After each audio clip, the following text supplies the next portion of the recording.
I'm Nancy Larson. I'm the president of the Historical Society, and thanks for coming today. We knew we'd have a crowd because everybody loves Burgess, and who doesn't love Burgess? And we have a great story to tell by Steve.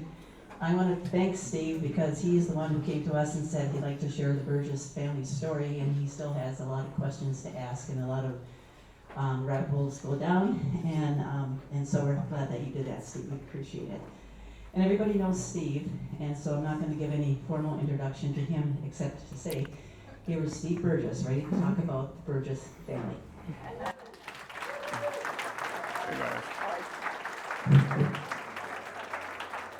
All I can say is there's probably a sign out on the highway that says free beer. Right? Wow, we got lots of people. So Nancy told you who I am, right? Because that's what it says on my name tag when I used to work for the Burgess family and my dad, right? So I know who I am, right? I didn't throw this part away. Okay, there we go. Now you can hear me. Okay. So a little bit about what kind of inspired me and kind of why we're here, I guess, or why I'm here. So the Burgess family's been around this area basically since 1894. That's when they first came to Tower. So I decided that why not tie the kind of the history of Tower into this and kind of some of the stuff that these guys did over the course of their time here, right? So I'm going to cover a lot of subjects.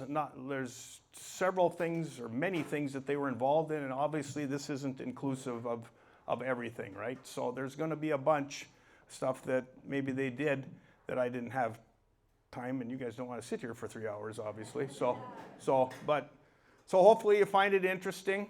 I did a lot of research using old newspapers.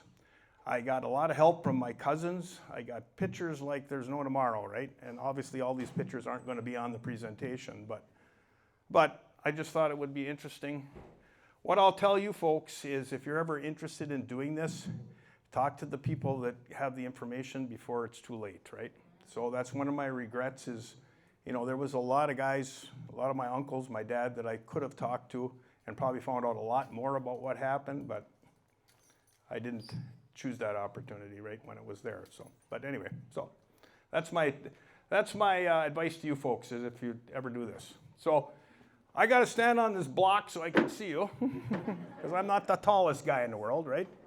So, like I said, my dad and mom, they were Del and Carol Burgess. I've lived in this town, the area, ever since the day I was born, right? So I've seen what the town used to look like, what it looks like now, etc. But anyway, the other person I'd like to thank is Robin Burgess. So a lot of the stuff came from my cousin Gary's garage, and a lot of this information. So there's a lot of people that helped me get this information, right? So I can tell you this, folks, that you can go through a rat hole on the old Tower paper in a big hurry because you can get sidetracked. So pretty soon it's 2 o'clock in the morning, and holy moly, I got to go to bed, right? Because there's all this information, and it's really interesting to me anyway. So, okay, so I'm going to ask you guys a question, right? Basically, anybody here live with or been associated with a Burgess for an extended period of time? Okay, we got a few hands. Okay, all right. So you folks are really lucky. And you ask why? Well, because you can tell a Burgess, you just can't tell them much, right? So at the end of the day, there's not a lot of oxygen wasted, right? So anyway, okay, so we'll get rolling here, folks. All right. So on this slide is my great-grandfather's family. So this is John Nelson's Burgess's family, right? They came to Tower in 1894 from Crookston, Minnesota. If you look across the page there, up on the upper left, and if you go from left to right, we've got my grandfather, who was one of their sons. His name is Albert. I'm going to refer to him as Bert going forward, because that's what everybody called him later in life, right? So we've got Franklin, which would have been Jim Burgess's dad, early Tower News guy, right? Built in the Tower News, up from nothing, right? So we've got the next person on the top there, his name was Lyndon. So it's a common name in our family because we have another Lynn that's going to be a son of Albert. And he works on the railroad, and he's actually killed on the railroad. Let's see, who else do we got here? We've got the next guy on the list there across the top. His name is Delbert, just like my dad's name, right? So he was some kind of doctor. I was unable to find out kind of what kind of doctor he was. On the bottom is my great-grandmother. Her name was May. In the middle, the little child there, her name is Ethel, their daughter. She actually married H.T. Olson, right? Herman T. Olson, right? And she died early in life. So, and the person on the bottom is John Nelson Burgess, my great-grandfather. So that's what we looked like back in the day, right? Okay, so John Nelson Burgess, formerly of Crookston, this is from the Vermilion Iron Journal in 1894, opened a lunch counter at the small Shapiro building near the Pioneer Motel. And I'm sure you folks will know where all those places are because they're not here anymore, right? So, gives you an idea when he came here, right? So, and then the family shows up, shortly after, a couple weeks after. So the whole crew comes from Crookston to live in Tower, Minnesota. Okay, so they have a store called the Burgess store, right? You could buy eggs for 19 cents a dozen. Strictly fresh eggs, right? It says. So that's from the Tower News in 1905. And there's another one here where eggs went up in price to 27 cents a dozen, right? So gives you an idea, what kind of things. My great-grandfather, John Nelson, he was a farmer. He sold horses. He sold cows. He worked on the railroad. I think everybody worked on the railroad back in that day, right? He had a dairy business. He actually moved to Solon Springs, Wisconsin for a while, and then he moved back to Tower. So a little bit of information on him, on what him and his family did. This is my grandfather, Albert, or Bert. He's standing in front of the garage. Probably, I'm guessing, about the 1940 era, right? And the two Olson girls that are here are going to recognize that building in the background, right? So that's an Olson building back in the day. So that's what Bert looked like, basically back in the 1940s. Okay, so Bert, he worked for the railroad, just like everybody else, right? For a little while. Now working in Tower Junction. He worked up in Ely for a little while in 1902. Albert Burgess, which is Bert, he decides that he's going to do some other things. He leases the Vermilion Opera House, right? An effort will be made for several good shows during the coming winter for moving picture shows, right? Dances also. This is from the Tower News in 1909. Here they have a wrestling match. Right? Just like All-Star Wrestling of today, right? Well, they have a couple very capable guys named Robert Leighton and Billy, Bolio, there you go, thank you, of Tower.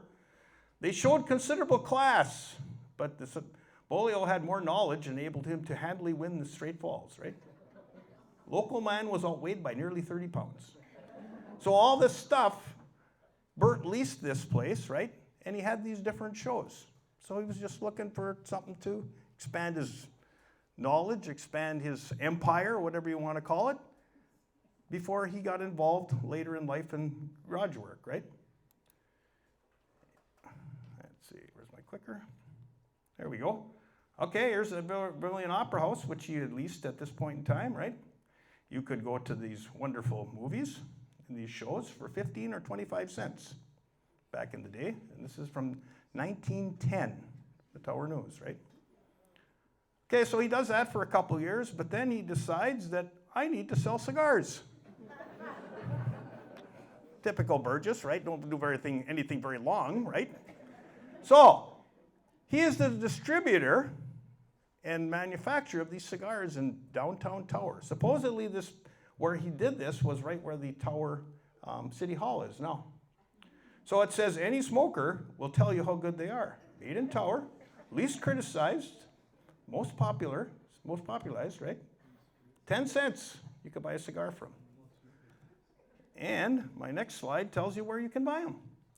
If you notice, Cons Martella is on the list, right? Martella drugs back in the day.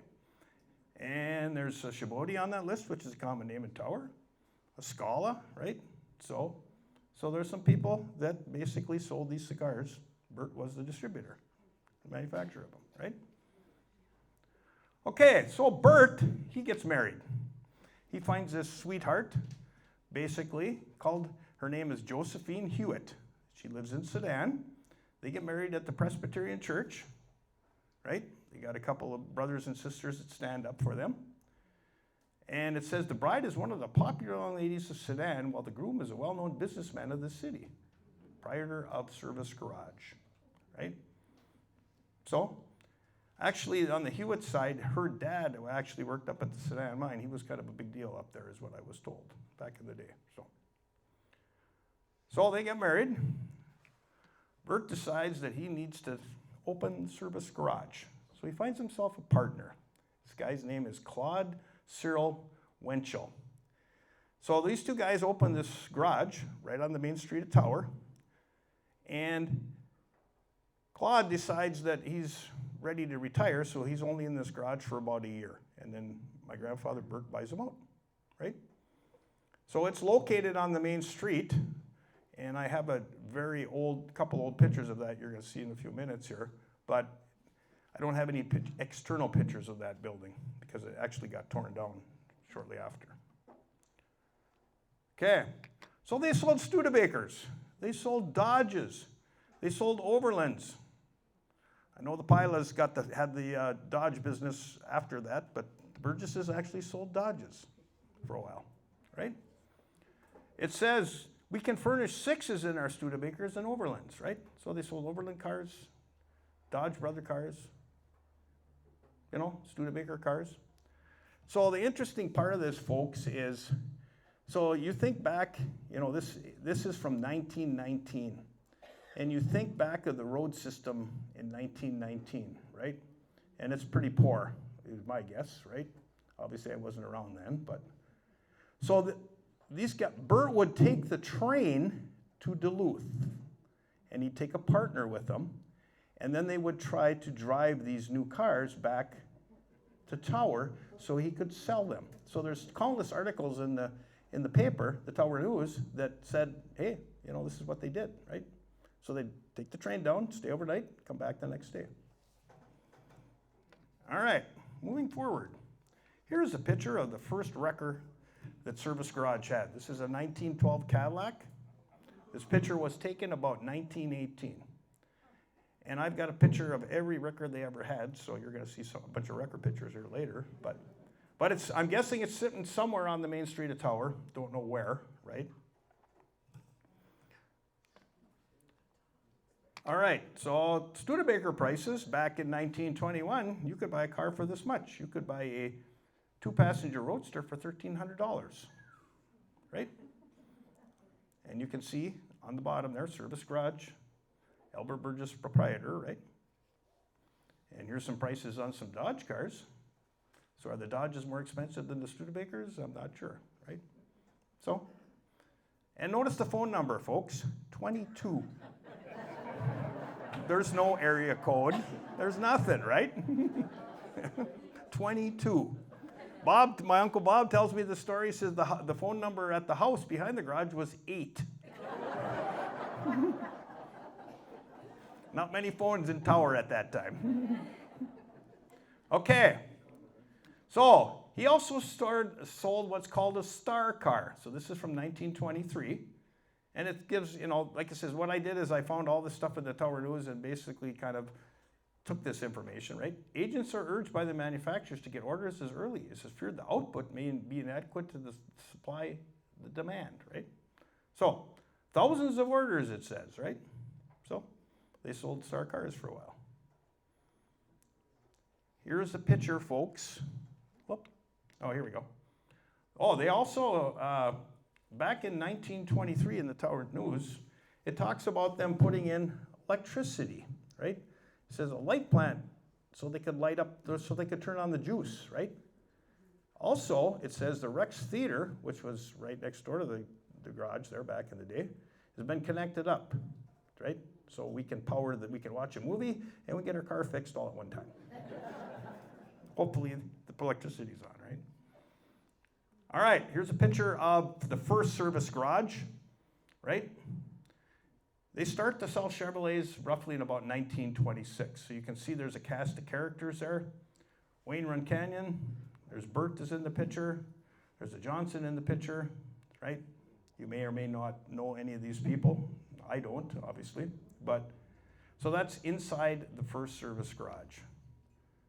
Next picture here is inside the shop of the first service garage. That car that's closest there where you can see the radiator, that's a star car because there's a big star on the radiator, right? So they operated this garage until it was time to build something else.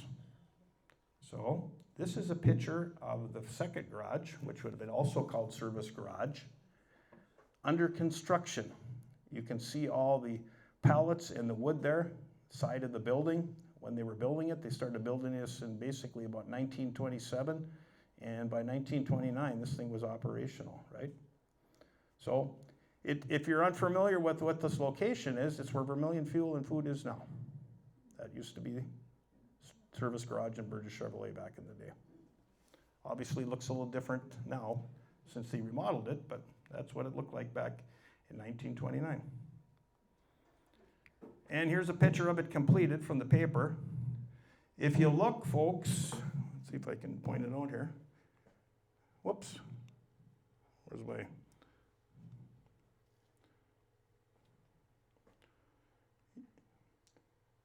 Right in this area, oh, next one, there we go. This is the first service garage. You can see part of the building here, right? So it was right next door, basically, back in the day.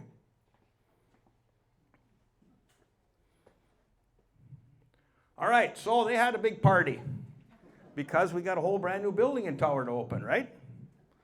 So, new service garage to be seen of gay party tonight. It says that they're going to, Messrs. Burgess and Matson, so this guy's, he's got a partner now, right? That's in the garage with him. And they're gonna have this big gala event, right? They're gonna have all these people from, well, they have the Rhythm Kings from Chisholm was the band, right? A committee from the auxiliary and others were busy making preparations, right? And it talks about, card tables will be set up if you don't want to dance. The other interesting thing, and I can't see it on my screen very good, so I'm just going to step off here, right? So this is from August 16th of 1929, right? Look at the warning one. That's the one I find funny. Warning, the person who took my underwear from the clothesline at my home on Wednesday night is known and will avoid trouble by returning same at once. So Mrs. Sandra Nicholson had her underwear stolen off the clothesline.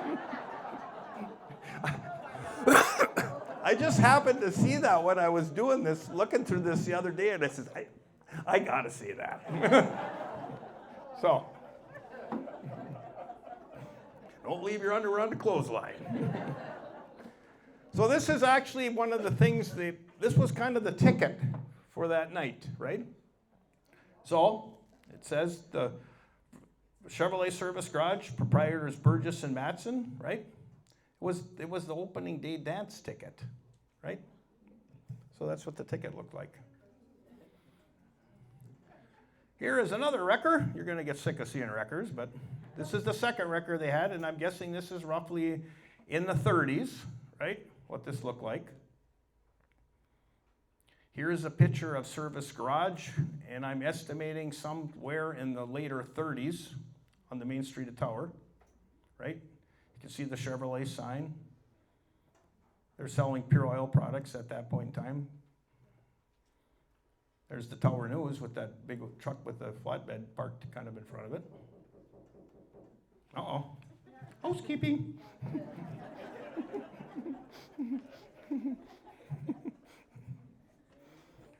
Okay, so now we're looking at the front of Service Garage, about the same era, right? You can see what it used to look like. And If you want to compare that, you drive by Vermilion Fuel and it looks a little differently, obviously, but they knocked the whole front corner of that building off when they remodeled it, but that's what it looked like in the 30s. You can see there's still snow in Minnesota in the 30s also, right? Here's a picture of one of their gas trucks. They're again probably about in the 30s, right? So there's a story where they used to deliver gas on Lake Vermilion. And they would do that in the winter. So I have a picture, and I don't have it on this presentation.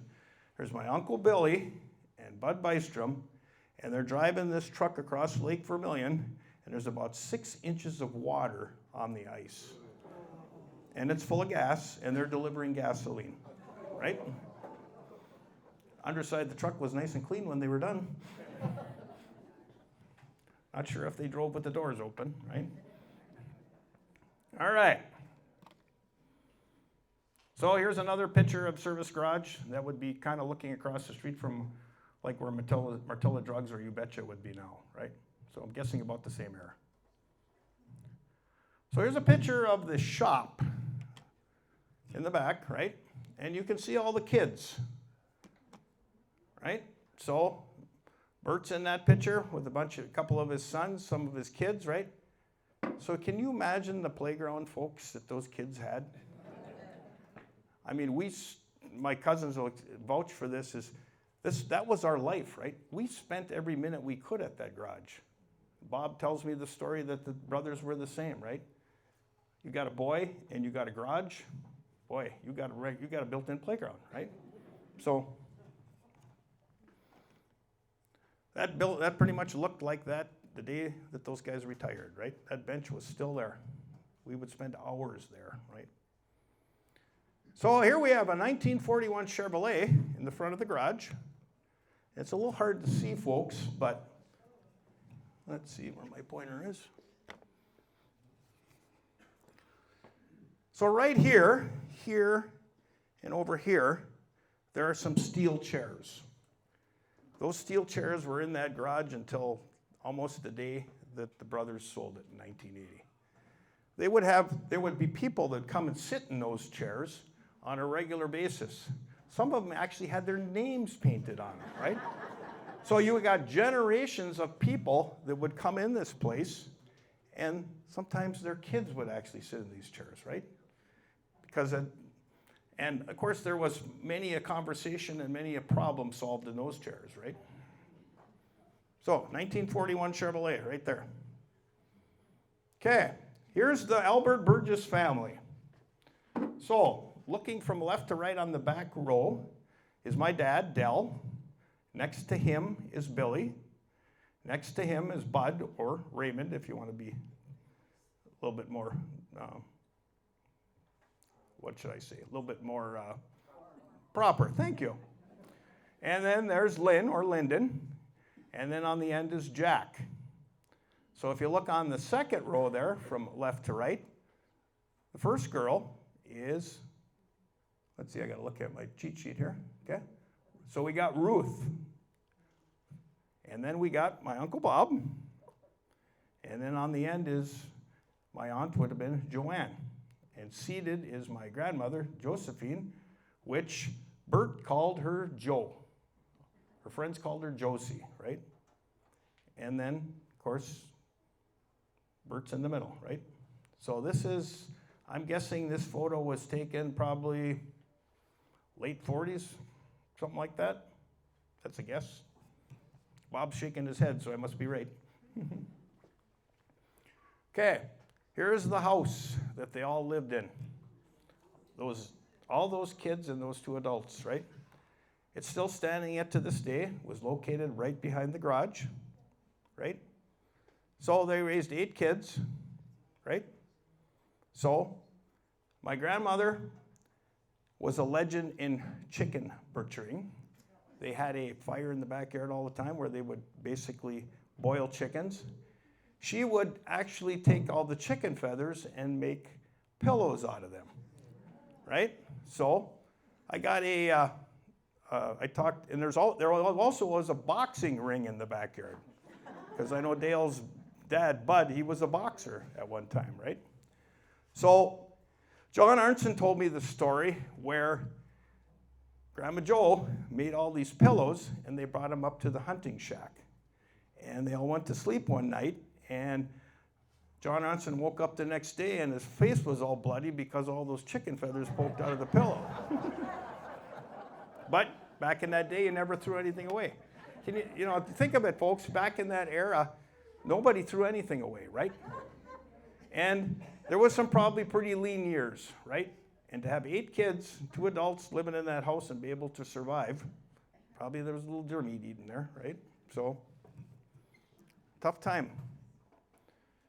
Okay, this is a letter. This is an interesting letter. This comes from, and you won't be able to see too much of it, but it comes from Josie's mom. So at this point in time, Josie was in the Duluth hospital because she had just had another baby. And so Josie's mom, and I don't know what her name was, she writes Bert a letter. And she says, at this point in time, this is a couple days after, right? And the baby's still unnamed. And she suggests a name. And the name she suggests is Enough. Because they already had a whole bunch of kids already, right? I stumbled upon this letter and it's like, I gotta talk about this, right? Right, enough, Bert. Knock it off. Okay, there's Bert and Josie, or Grandma Joe, on the back step of the house, right? What a handsome, good-looking couple, right? Where's all them damn 8 kids, right? Okay, so the Burgess family was involved in music a lot, right? So this is a picture in grade school, and my dad and I think Billy are in there. I think Lynn played some. I know Bud played some. You know, they all played instruments, so music was a big deal in the Burgess family back in the day, right? So this from basically, I'm guessing about the middle of the 30s, we're talking, at the Sedan School. Here's a picture of the Sedan Mines Band, right? So back in the day, Oliver Mining Company had a band called the Sedan Band, right? There again, a lot of the brothers were involved in this, including my dad, right? So Bud's in this picture, my dad's in this picture, several others, right? So here they are, somewhere on the houseboat, somewhere, I don't know what lake, and Bud and my dad are in this picture. I think Jake Carlson's in this picture, probably several other people that you might know, right? So they're all in the front of this houseboat, and they're playing for the Sedan Band somewhere. Next one is my dad. Now this is 1958. Sedan Band is still in operation, right? Because it was in operation until basically the mine closed. So this is the big event in Tower, the 4th of July parade. And Debbie and Lynn, you can see the Herman T. Olson sign in the background there where the hardware store used to be, right? And the Olson's Shopping Center building, right? And there's quite a few people still attend the parade in Tower yet to this day, right? So my dad continues on a little bit with music. He plays in a German band. He helps the local high school band, and he plays for the Mesabi College band for a little while. So that continues on. These guys were all in the service, right? Now we're talking World War II era here. So my dad was in the Army. You can see basically left to right, right? So there's my dad. He was in the Army. Next one is Lynn. He was in the Army Air Force. Next one is Bud. He was in the Navy. And then there's Billy. He was in the Navy, and he was a paratrooper. So these guys all served during World War II. And that tradition is going to continue, folks, because my Uncle Jack served after. He was too young for World War II, and so was Bob. But they served our country later in the Air Force, and then Bob served in the Navy. So, long-standing tradition there. All those boys from that family served our country. Pretty cool. Okay, we're going to talk about the hunting shack. So, we have a hunting shack. Burgess family has a hunting shack that was built in 1936 over by Moccasin Point, if you're familiar with that area, right? So, back in the day, Bert worked 6 days a week. They had 1 day off. So he goes, they have this shack built, and this is their place where him and his family go on Sunday afternoons, right? So we continue that tradition. The brothers continued that tradition because deer hunting, duck hunting. And then their sons, which is us, there's several of them here, right? We continued that tradition, but we took it a little farther. So we would do some duck hunting, but by this time, folks, we're snowmobiling. So every Friday night, as soon as school was out, we're heading to the shack, right? And we're going to get on our snowmobile and we're going to ride out there. Allegedly, we might have drank a little beer in that hunting shack. Allegedly, right? And allegedly, there's a lot of stories I can tell you, but I don't have that much time. So that's the brothers looking across, right? And they're all at the shack. And I think there's a Bill Olson in that picture, I believe. I don't have the names. I think I have the names at home and who was in there, but it's all the brothers plus I think Bill Olson is in there somewhere, right? Today the shack is still owned by a couple of my cousins that are here today, right? So the tradition continues, right? It was a good place. Where else can you go and not have any adult supervision, right? Okay, so they did a lot of work at the shack, a lot of driving around in old cars. There's the two dogs. There's Muggs and Nig, right? There's my dad at the controls of this old car, driving on the ice, right? Allegedly, we drove on the ice too, several cars back in the day. There is my grandpa Bert. He's in a hunting shack bay. This is about 1945 with a 32-horse Evinrude. Look at the size of that motor for 32 horses, right? And he's smoking his pipe. He liked his pipe, right? So has anybody ever seen a wind sled? So here's a machine of yesteryear. This is my Uncle Billy's wind sled. He built this thing. So now what you do is you take this metal frame thing and you wrap it with airplane fabric. Then you put a big air-cooled airplane engine on the back. You also put 3 skis on it. The middle ski steers. It doesn't have much suspension.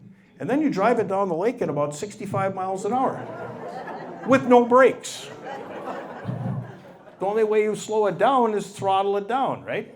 And it doesn't steer very good, right? And Vermilion was full of these things at one point in time, right? This is called the Banshee. This was my Uncle Billy's. Okay, let's talk about boating and a little boat racing. So this is my grandpa, obviously Bert. And laying on his lap is his daughter Ruth because he's coming across Big Bay and it's very rough and she's a little scared, right? So another early boating picture. Here's Bob in the front, giving everybody the... Sorry, Bob. And in the middle is Jack, and there's my dad driving the boat, right? So boating was an important part of life then, and it still is for the Burgess family yet to this day. So these guys are kind of characters. So they decide they're going to venture into the world of water skiing. So Billy built these skis, right? So there's Lynn and there's Billy. And they're water skiing on Lake Vermilion. I'm guessing this is probably 50s, be my guess. Okay. Let's talk a little bit about boat racing. I got to get a prop here.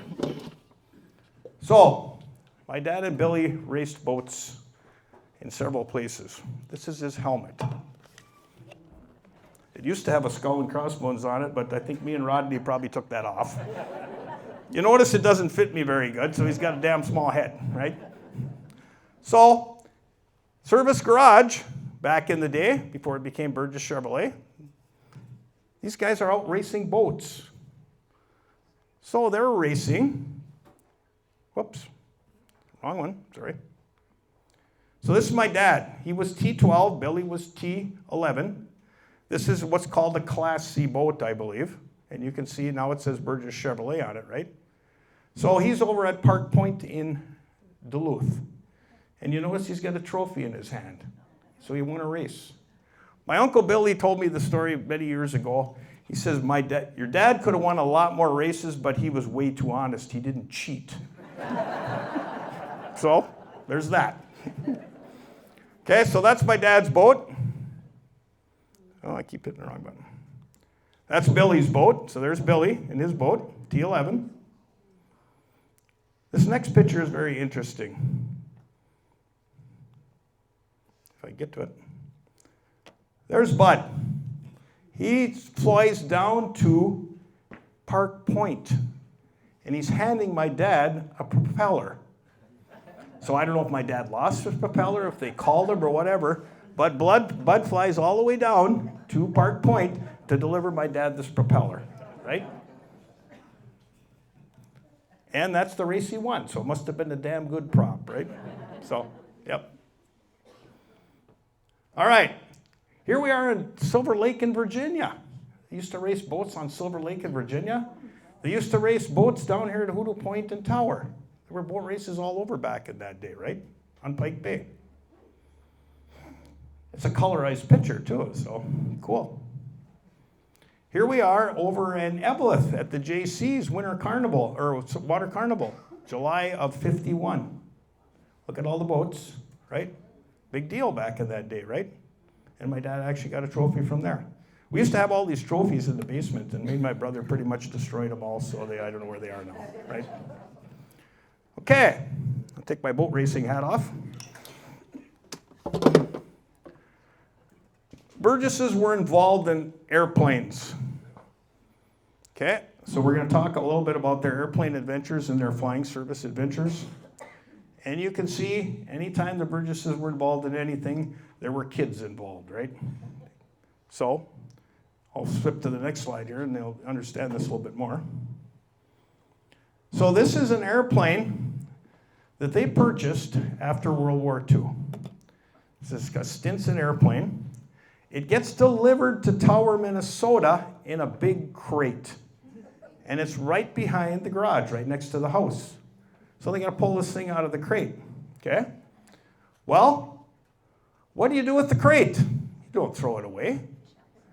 So Bob Olson takes that crate and he moves it over to Bystrom Bay, where our shack was located a couple bays away, and he makes a hunting shack out of that crate back in the day. We don't throw nothing away, right? So this is 1946. So they take this airplane and they fix it up. And it ends up looking like this, right? From what it used to be. So this is basically, it was painted dark blue with yellow stripes. This is taken in Virginia where they put the wings on it, right? And then they flew it from Virginia to the Tower Airport, which was a sod strip back in the day. So over the years, folks, there's a lot of work that gets done on airplanes in that garage. They get taken apart, they get fixed, they get painted. Now we have a little bit of a problem, because how do you get an airplane with wings on down to the Tower Airport? Well, you just get up early on Sunday morning and you just fly right down the main street of Tower. Isn't that what you would do? Right? So they taxi down the street, and on the highway they go, and we go to the airport. And you wonder why I am the way I am, right? Right. So that's the picture. There's the guys. There's my dad. Next person is Jack. And the guy that helped him, his name was Carl Dolan. He's the guy, he was kind of the head mechanic of this. And then there's Lynn and Bud, right? And there's a picture of them standing in front of this completed airplane when the wings were put on it.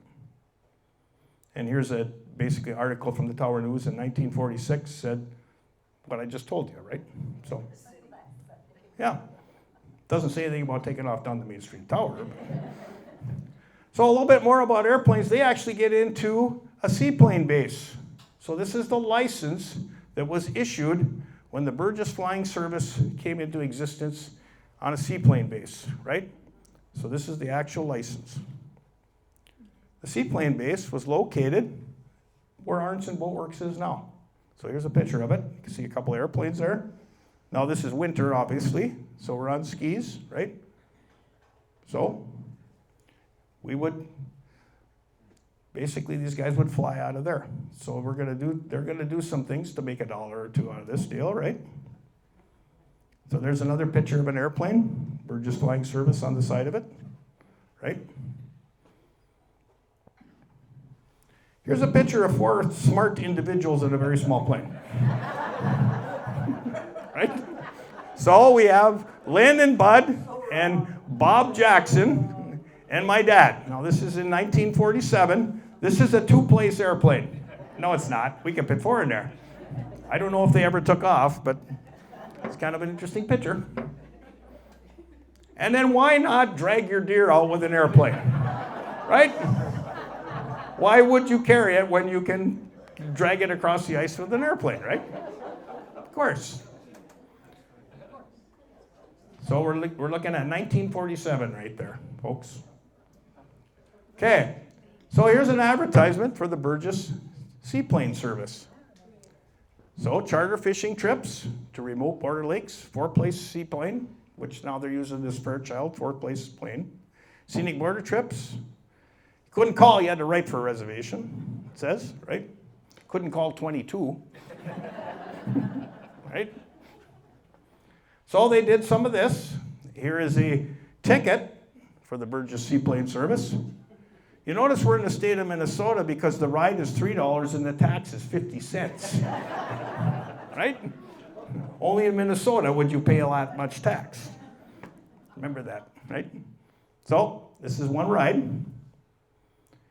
Ever been on an airplane ride? Well, now is your chance. Every Sunday afternoon, they got this cub, right? Be at your convenience for a hop around Tower or the lake. Why not drop down Sunday? So they basically have this airplane down by where the old box factory was, where the sawmill was, where Mill Point Road is now. And you could go down there and take a little ride on a Sunday afternoon. So they get their name, they become famous, and that seaplane service gets mentioned in the Sports and Recreation magazine in 1949. So here's the article. So they talk about this Fairchild 4-place plane and all these lakes that you could go to. Somebody would take you fishing or wherever you wanted to go, right? So this is a pretty big deal back in the day until somebody decides that they don't want you flying into all these lakes in the BWCA and close to Canada. So the laws changed, right? So that service kind of fades away, right? But they're still keeping airplanes yet, but not to that extent. And there's a picture of that Fairchild, that 4-place plane. There's my Uncle Lynn on the float, right? Okay, so not to be outdone by a Minnesota regional magazine, we have one of my uncles that decides he needs to be in Newsweek. There he is, my Uncle Jack. So this is a article that's in Newsweek about Jack's encounter with a wolf. Jack versus the wolf.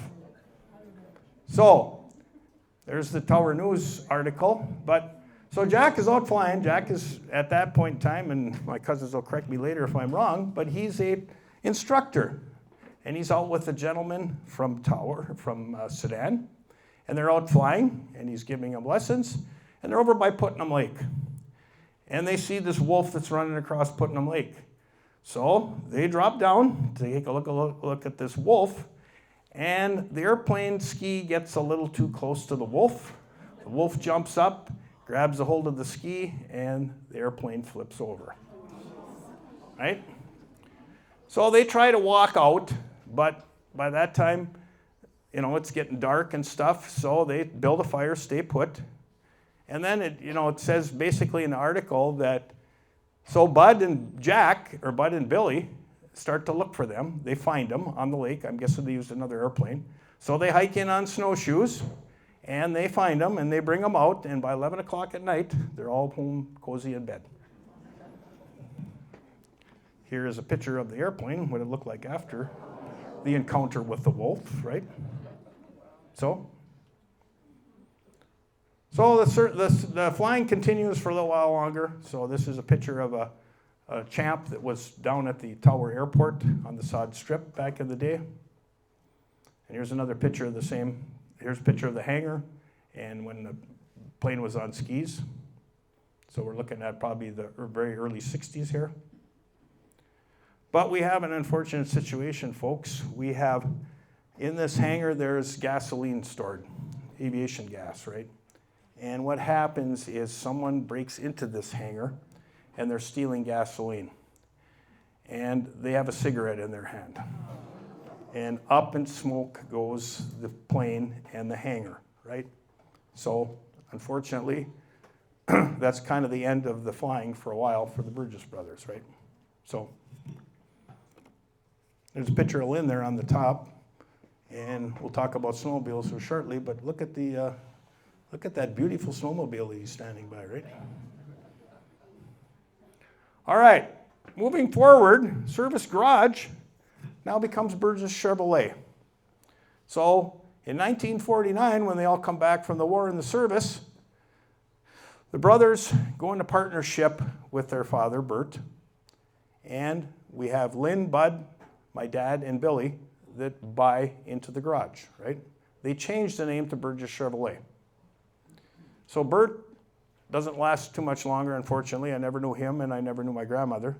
But they both, Bert dies in 1949, just a few months after this partnership is formed, right? So, another record picture for you. Here's 1949. Here's a brand new cab-over engine Chevrolet wrecker, right? Burgess Chevrolet. Phone number is still 22, right? Back to the garage. Here's an ad from the Tower paper for 1950 for if you wanted to buy a new Chevrolet. First, right? So, got a Power Glide transmission. Don't have to shift. Here's an interesting one. So, we have a 4th of July parade. And the brothers decide that they need to do something different for this 4th of July parade. So they flip this car upside down, and they put a sign on it that says, "Our batteries will turn your car over." It gets better. They drag it down the street, the main street of Tower, and all the parts fall off. So, yep, and like I say, you wonder why we are like we are, right? You probably saw this in the advertisement. Here's a billboard that was outside of Tower, just outside Tower back in the day. Older billboard, you can see the style of Evinrude motor on there, right? Another record picture for you. So we're in about 1956 era here. You can see we're selling pure oil gasoline. We're selling refrigerators. Don't you buy your refrigerator from a car dealer? You did back then in Tower, right? So Frigidaire refrigerators, Goodyear tires, pure oil products. We're selling Evinrude boats or motors, right? So there's a lot of things. If it had a motor, they sold it, right? For the most part. In the later years, they sold lawn boy mowers, they sold Aaron snow blowers, Lambretta scooters, skidoos, snowmobiles. If it had an engine, they probably sold it at one point in time. So this is basically, what's this one? I gotta look here quick, I can't see too good up there. Is this the, well, there's an ad on the top, obviously. Let me look at my notes here quick. Oh, that's the bowling team. So we have a Burgess Marine bowling team back in 1959, right? So these guys all had these nice yellow shirts that said Burgess Marine on the back, and they would go to White Lakes at the bowling alley. They would go to Aurora to the bowling alley, all these different bowling alleys around the area, right? And they would have a bowling team. Here's a picture of a 1953 Corvette. Look at the Marshall Wellstone sign, or stores across this thing. So that first year Chevrolet had a Corvette. So Bob tells me the story that they had this car for about a week. And he's told me that his brother Billy, my uncle Billy, would get up at 4 o'clock in the morning so he could go out and drive this car, right? So he was very in love with this car back in the day. They only had it for a week, so it's like, hurry up and use it, right? Here's about 1958, what the garage would have looked like. So, gives you an idea. Unfortunately, folks, I don't have any pictures from the 60s or 70s on any of this stuff, so that's about as far as I can get as far as pictures. Here we are in 1959. Here's a bunch of my cousins riding on the float, 4th of July parade. So 1958, well, that was Tower's centennial or something. There was some state centennial. Thank you. So there's a bunch of my cousins. There's Olson's, our own shopping center across the street, right? So there's some of my cousins on that. Here's a float, another float they had in the parade that year. Okay, here's one of their brand new spanking gas trucks to go out and deliver gas. So when I was about 10, my dad would come home and pick me up after lunch, and he would take me out delivering gas. So we would go out to all these resorts on Lake Vermilion. We went to Daisy Bay Resort, we went to Birchwood Lodge, we went to Birch Point Inn, and we went to Burgess Marine. The highlight of the trip was to stop at Burgess Marine on the way home. Anybody here ever drank a bottle of 4-0 pop? It was really good back in the day, right? So I would ride with my dad in the afternoon and he'd go out and deliver gas. There was no car seat. There was no seat belts. So here we are, basically, folks. We're in the 50th year that they sold Chevrolets. So by 1968 or so, Billy opts out of his partnership with the brothers because he is going to buy Birch Point Inn on Lake Vermilion because that's where Jeannie's parents had this resort called Skoglund's. But he continues to work in the garage throughout the course of the winter. He'd come in and work in the winter, right? So by about 1980, guys, the brothers have a bunch of health problems. And if you were around in 1980, you know that the economy wasn't the best in northern Minnesota, right? There wasn't a job to be had. So they decided it was time to retire. So they ended up selling the building to Jerry Johnson, who turned it into a car repair shop for a while, and then Terry Wagner bought it from him and turned it into Vermilion Fuel, what it is today, right? Okay. So here's our 1968 wrecker. There's a story behind these cars. So one weekend, we had these 2 old cars that weren't worth much, and we were allowed to use them. So it's the middle of winter time, there's not much snow on the ice, so let's go driving on the ice. Well, pretty soon we start to get these 2 cars full of guys, friends, cousins, and then we start to get a little close to each other. And pretty soon we're banging doors, right? And pretty soon we're looking for the wrecker to get them off the lake because now they don't run anymore, right? So, all right, I got a few stories I want to share with you before I jump to the next section. How am I doing on time here? Okay, so some people that were employed at Burgess Chevrolet. We have a gentleman named Arnold Bowe. He started working there in 1934, right? He was kind of the outboard guy, right? We have Jim Trimbrath. Everybody knows who Jim Trimbrath was. We had Bill Wilson. Don't know if you know him. He is. Gene Paychick and Faye Tekos worked as bookkeepers at the garage. Orvis Sunsdal, he was a skidoo mechanic, worked at night. We have Terry Driscoll, worked in the shop, night guy.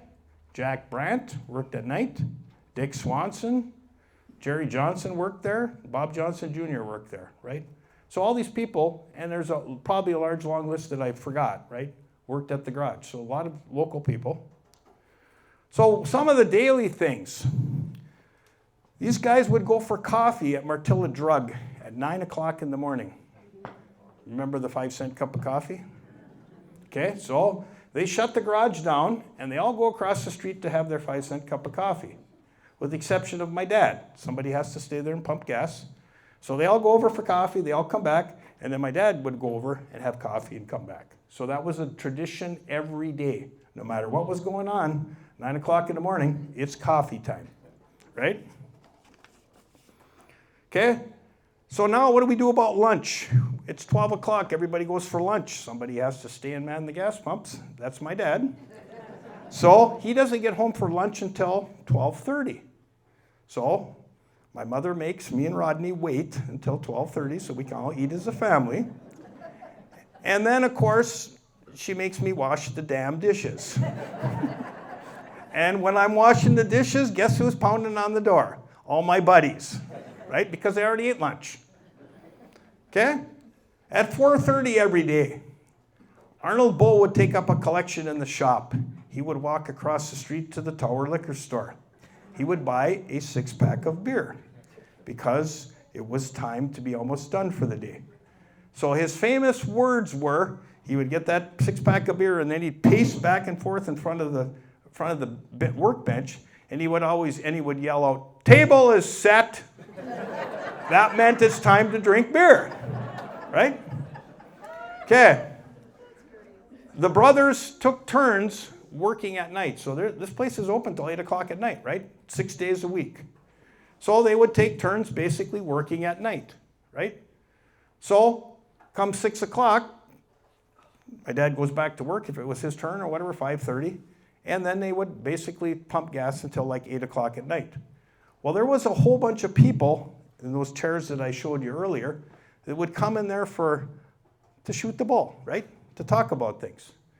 And they would use some colorful words, which I would go up and try and help my dad pump gas, but he would always shoo me out of there because he didn't want me to know any of those colorful words, right? And we continued that tradition. I mean, us cousins would sit in those chairs for hours on end, right?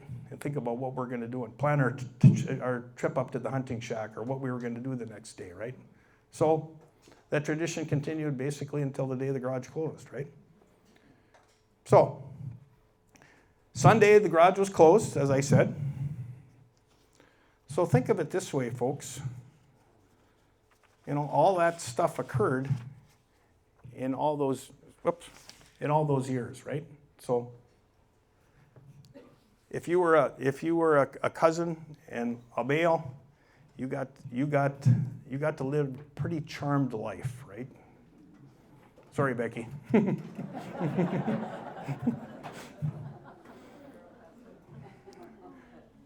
Okay, it's not called ski-doing, it's called skidooing. You guys didn't know that, did you? That's what we called it. So in 1964, for liberal terms, you could buy yourself a new Skidoo from Burgess Chevrolet, right? There's the ad. Here's a picture of my cousins up by Birch Point Inn. We got Jeff, John, Linda, Jerry, Lynn, Anita, Gary. They're all out snowmobiling. Probably about 63, 64 era. Here is a group of individuals. If you know where Hoff's Island is on Lake Vermilion, so they bought all these machines came from a company called Halverson Distributing in Duluth. And there was a big, huge ride by Halverson Distributing, and there was a lot more machines there than that. So snowmobiling gets more and more popular, right? So there's pictures of some guys doing some riding up by the shack in the swamp. These machines were really susceptible to getting stuck in slush, and if you did that, you had to turn it on the side and dig all that slush out of there. So there's a picture of us doing that. Here's a picture of me. Notice those stylish goggles I got on.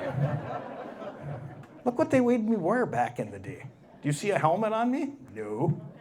So there's my mom and my brother and me, right? With a cup of hot chocolate and those nice buggy-eyed goggles. So the thing about snowmobiling, folks, is it's all about whose machine is the fastest, right?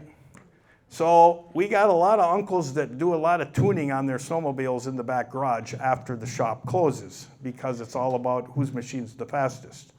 And there was an infamous machine, and my cousins will know the name, called Big Bruck. And it had a big tuner on it, right? And that was always the fastest machine back in the day, right? So these guys would be out there fine-tuning their snowmobiles so they could beat their brothers, right? Okay, Getting close to the end, folks. Bear with me. So Burgess Marine. It starts out as Birch Point Tavern. There's an early picture of it, right? So it's owned by a gentleman named Roy Carlson. That would be Bruce Carlson's dad. Is Bruce in here today, by chance? Nope. Okay. So Bruce told me this story, and he said I could use it. So in 1957, the Burgess brothers buy this building. Because before that, it used to be a bar. And apparently they used to serve a little illegal liquor under the table. And Bruce was the lookout. Okay? Until he fell asleep. And the cops came. So I'm guessing Roy Carlson got in a little trouble, and hence, consequently, he sold the building. So by 1958, Jack and his family move up to this facility, and it becomes Burgess Marine, right? So they would live there in the summertime and then move back in the winter. And then Jack and his family lived in the old Burgess house right behind the garage, and then he would work in the garage in the wintertime. Here's a picture of the 1960s, what it looked like. Here's a picture from the air, because of course we have airplanes, we've got to take a picture from the air, right?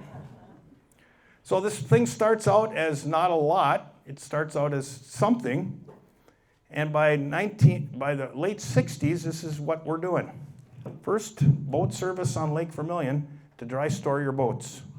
Put your boat on a forklift, put it up in a building, right? So the predecessor to basically some of the storage facilities that are located on Vermilion now. They sold Evinrudes, they sold Starcrafts, they sold inboard outboards. We also sold Sidewinder jet boats, if you remember those from back in the day. Big boat with a big motor, made a whole bunch of noise. GW Invader boats, all kinds of different boats, right? And motors back in the day. Here's a picture of it from Birch Point Road, what it looked like back in the day. So there's also a store here where we sold a lot of other different things, like groceries, boat supplies, bait and tackle, beer, ice cream. This is the place, folks, where I had my first can of beer.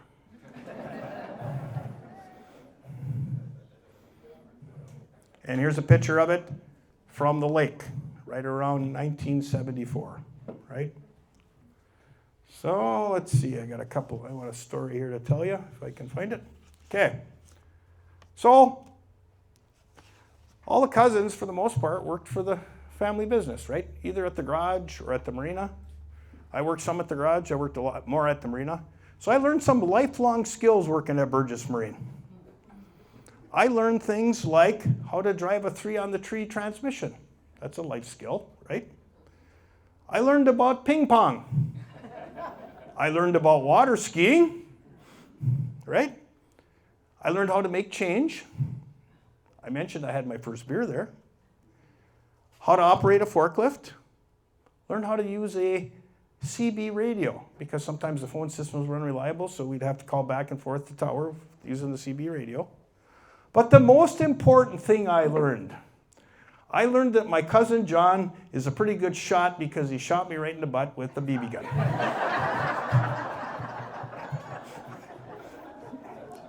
I told you I was going to talk about you, John.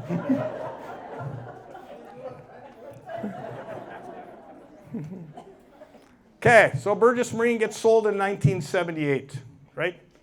To the Halfmans, I think their name was. And then it gets sold a couple other times. It's still in business today, but it isn't what it used to be, right? Okay, one more subject matter. Race cars. So John Bystrom decided he wanted to build late model race cars. So back in the shop, John Bystrom spent hundreds of hours working on these cars, right? So, and I would come back there at night and help him. I was the guy that ground the plates for the gussets. I would go over to the grinder and grind it, and then he would weld all these gussets on the frame, right? Here's a couple of people that helped him. There's John with the blue hat on. We have Dick Mattern, Paul Kangas, Wendy Ron Canyon. We're involved with him, helping him here and there. So that's the first race car. John decides he needs a bigger motor and a bigger car, so he builds this one. This was the first paint scheme on the 69 Chevelle. And this was the second paint scheme. All his cards were called Sweet Betsy, wife's name, right?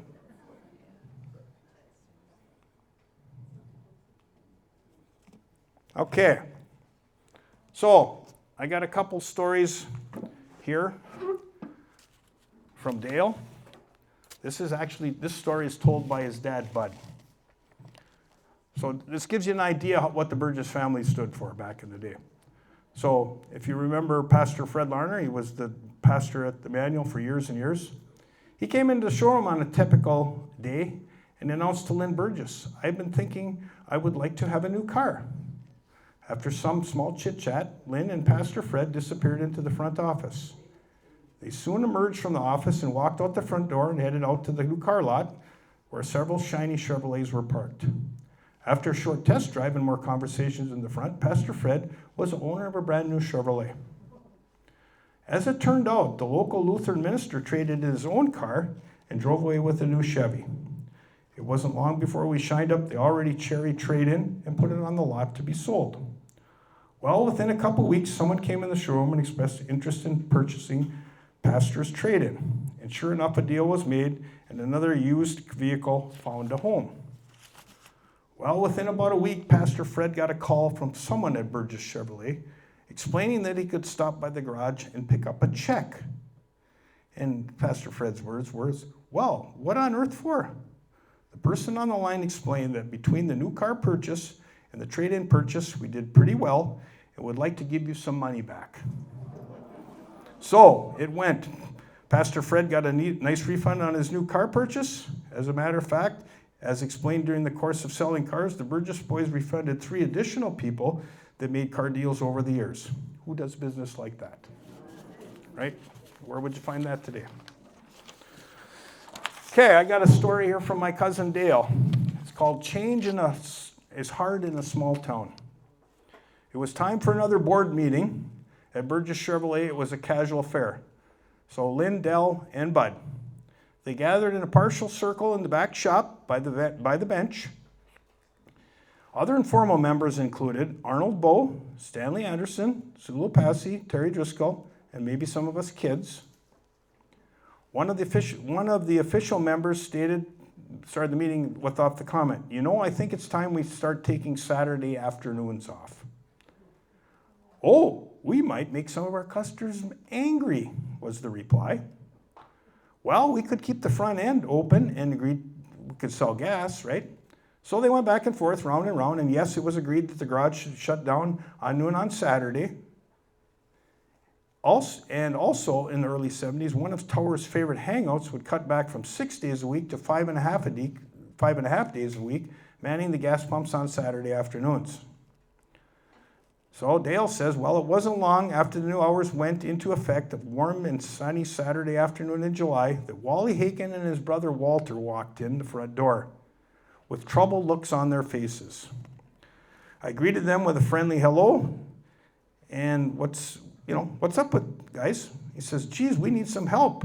We were out fishing on Pike Bay and the boat motor started running rough and steam was coming out of the engine. After some additional conversations, the three of us figured that the water pump in the lower unit had probably failed, causing the old 35-or-7 root to overheat. And besides, the walleyes are biting, said Walter. Wally took a stern look at me, tipped his head back, and offered up this question. Do you think you could help us out with this motor we have in the trunk outside? Now, this is Saturday afternoon. There's nobody around but Dale, right? After trying a host of possible solutions to their problem, through my head, I mentioned I was the only person in the garage, and that afternoon I had to be available to man the gas pumps. But I offered up we could get the motor repairs done first thing Monday morning. The two looked at each other for a few uncomfortable seconds. Then Wally looked me straight in the eye and said, how about if Walter and I pump gas and run the till, and you could look at the motor? Well, I thought about that possibility, but pondering it a bit, I said, sure, that'll work. Let's see if we got the parts. So Dale finds the parts, right? So it went. We had parts. Walter and Wally pumped gas, washed windshields, and ran the till for about an hour while I fixed their motor. So for an hour on a sunny Saturday afternoon in July, Burgess Chevrolet had 2 new employees working the gas pumps. Okay, my last story and then I'm done. I'm sorry, running a little late there. But we have a carload of guys that comes into the shop one day. And this story was told to me by Dale, my cousin. And they've had a little bit too much to drink. And they have a problem with their car. So Dale's dad, Bud, tells them to run it up on the hoist, leave, and stay in the car. We'll fix it. So we get the car on the hoist. They lift it up in the air. This is like 6, 7 feet in the air, right? And he locks the hoist down. And then he goes home.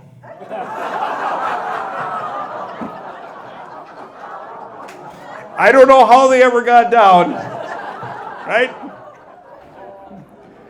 Okay, the last story I'm going to tell you is a Dale and I story. So Dale and I are going to college. This is 1978, the fall. And I'm going to Bemidji, and he's going to University of North Dakota. So we would go the back roads through Black Duck, and then what we would do is one would leave ahead of each other, so if one had a problem, right? So here I am coming through Black Duck on a Sunday afternoon. And here's Dale sitting in Black Duck on the main street with a big hole in his radiator because he hit a deer. Okay? So we have a discussion. He takes my car, drops me off at Bemidji State University. He goes to college. He goes to school. Then we said, well, we'll just come back on Friday afternoon. We'll meet up and figure out a plan. Okay, so we do that. So he picks me up at Bemidji, and we drive to Black Duck. And on the way there, we have this discussion on how do you think we could get this car home? Well, there's a hardware store in town. They sell rope. Okay, so we go in the hardware store and buy some rope. This is going to be a long, slow drive, so we might need something to drink. So we go into the liquor store in Black Duck, Minnesota, and we buy ourselves a 6-pack of beer. We are coming out of that liquor store, out the door, and guess who we meet? Bud Burgess. Timing was impeccable, right? And he looks at us and shakes his head, and he says, and Sulo Passy was with him, and he says, give me and Sulo each a beer, and we'll get the car home. So they took 2 of our beers, we took the other 4, drank those on the way home. But can you imagine driving from Black Duck, Minnesota, towing a Vega with a rope and a pickup truck, and not being able to steer it very well? Not the brightest move, right? Okay, I'm done.